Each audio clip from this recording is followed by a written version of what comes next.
सुकमा जिला का कोंटा ब्लॉक और कोंटा ब्लॉक का एक ग्राम मूला किसोली जो बीते कई दिनों से सुर्खियों में है। और सुर्खियों में रहने का कारण है कभी भ्रष्टाचार को लेके, कभी मूला किसोली में जो ग्रेनाइट का खदान है उसको लेके, तो कभी पत्ता तोड़ई, तेंदुपत्ता जो आदिवासियों का मूल रोजगार का साधन होता है, उसका पैसा भुगतान नहीं होने के कारण यह गांव हमेशा चर्चा में रहता है।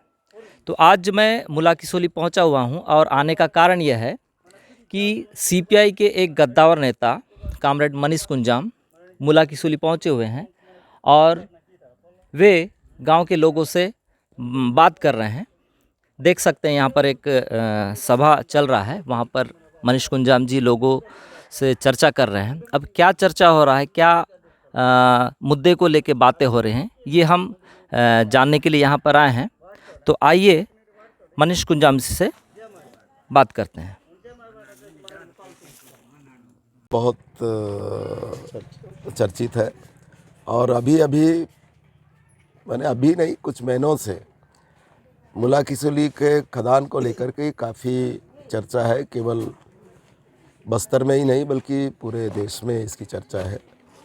और यहाँ का जो ग्रेनाइट खदान है वो पूरे देश का सबसे उत्कृष्ट किस्म का ग्रेनाइट का खदान है और इस पर सभी की नज़र है जो इस खदान को लेना चाहते हैं।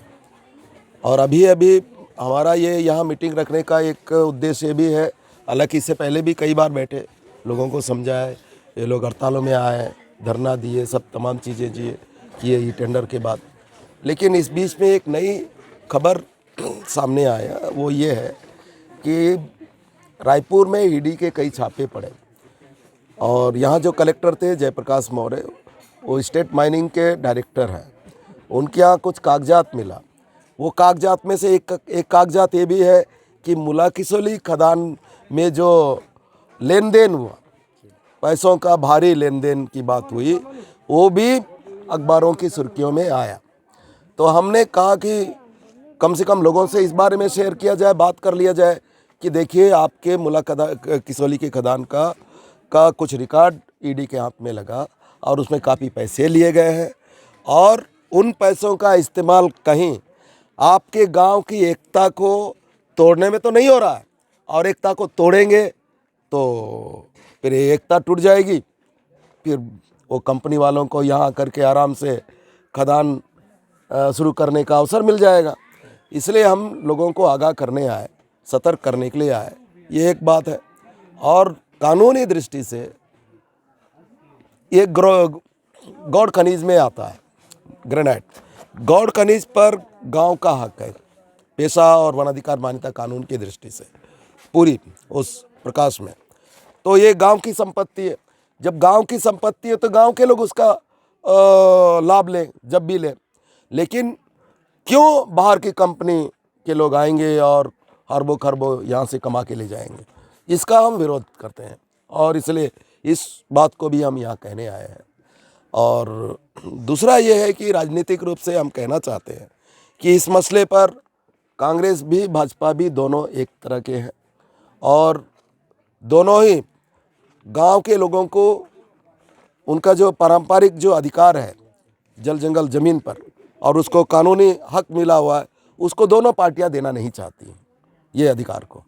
और इसलिए मूला किसोली जैसे बहुमूल्य खदान जो है ग्रेनाइट का, उसको भी भाजपा भी आएगी तो वो भी किसी को बेचना चाहेगी।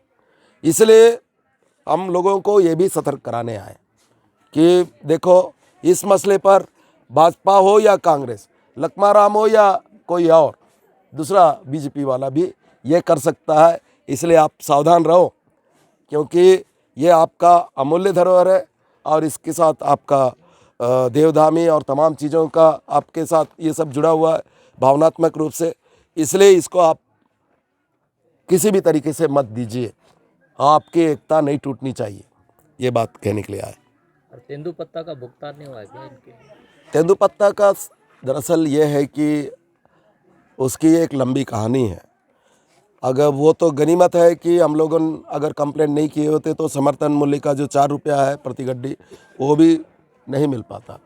और केवल यही नहीं, इस पूरे दोनों एराबोर की समितियों में, कोंटा की एक समिति में ये पैसा मिलता ही नहीं।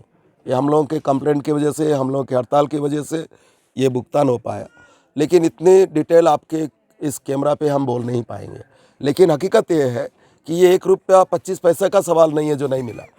सवाल तो यहाँ 6 रुपया 25 पैसे का है। इन लोगों ने टेंडर डाला 10 रुपया कुछ, 10 रुपया कुछ एक गड्डी का, मतलब 1000 गड्डी का 10,000 रुपये से ऊपर। एक क्या नाम मतलब हाँ 1000 गड्डी का। तो अब उस हिसाब से तो यहाँ एक गड्डी का पेमेंट 10 रुपया होना चाहिए, 10 रुपये से ऊपर। तो 10 रुपया से 10 रुपया को बचाने के लिए ऊपर का पैसा, अब 4 रुपये से ऊपर जो बचता है 6 रुपया को बचाने के लिए इन लोगों ने गांव वालों के साथ कुछ एग्रीमेंट किया। 1 रुपया 25 पैसा और ऊपर देंगे, 5 रुपये 25 पैसा, और बाकी जो पत्ते हैं इन लोगों ने ब्लैक कर दिया था, बाहर भेज दिया था, और कुछ पत्ते तो यहीं सड़ गए। और इसमें काफ़ी गोलमोल है, और इसमें सीधे सीधे लखमा राम जो यहाँ का मंत्री है, एमएलए है, उनका संरक्षण प्राप्त है इनको, इसलिए ये सब इतना गोलमोल कर रहे थे, इतना गोरखधंधा कर रहे थे। तो बात ये है कि इस समझने के लिए है कि यहाँ का जो पत्ता है टेंडर में एक गड्डी का कीमत 10 रुपये से ऊपर बिका था, नीलाम हुआ था, पर ये पैसा नहीं मिला गाँव वालों को। असल में ये बात कहनी चाहिए। जी बताइए। और तेंदुपत्ता हाँ, सच से है कि तेंदुपत्ता का जहाँ तक सवाल, और इस यहाँ का जो मसला है, इस मसले पर 5 ठेकेदार जेल में थे, और दरअसल ये कार्रवाई तो डीएफओ और उनके जो अधीनस्थ जो अधिकारी है उनके खिलाफ भी होना चाहिए था, नहीं हुआ, और वो अपने बचाने के लिए ठेकेदारों को अंदर किए। सच यही है। इसमें लखमा राम की भूमिका तो है संदिग्ध पूरी तरह से, और कायदे से अधिकारियों को भी इसमें चपेट में आना चाहिए, और पर वो आए नहीं, यही एक सवाल है। और हाँ, आप कुछ पूछ रहे थे। इनका जो बोनस तेंदुपत्ता का पैसा या बोनस नहीं मिलेगा तो आप क्या निर्णय लेंगे, क्या आंदोलन करेंगे? दरअसल नियम बोनस के अलग अलग हैं। मैं अभी कह रहा था कि ये जो 10 रुपया के ऊपर जो पैसा मिलना था वो दरअसल समर्थन मूल्य तो 4 रुपया है, और इन लोगों ने टेंडर बनाया था 10 रुपये के ऊपर एक गड्डी का।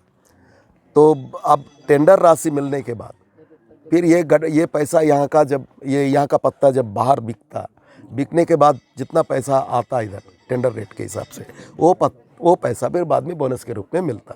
अब तो इसमें तो बहुत गड़बड़ियाँ हैं, आप तो खुद जान रहे हैं।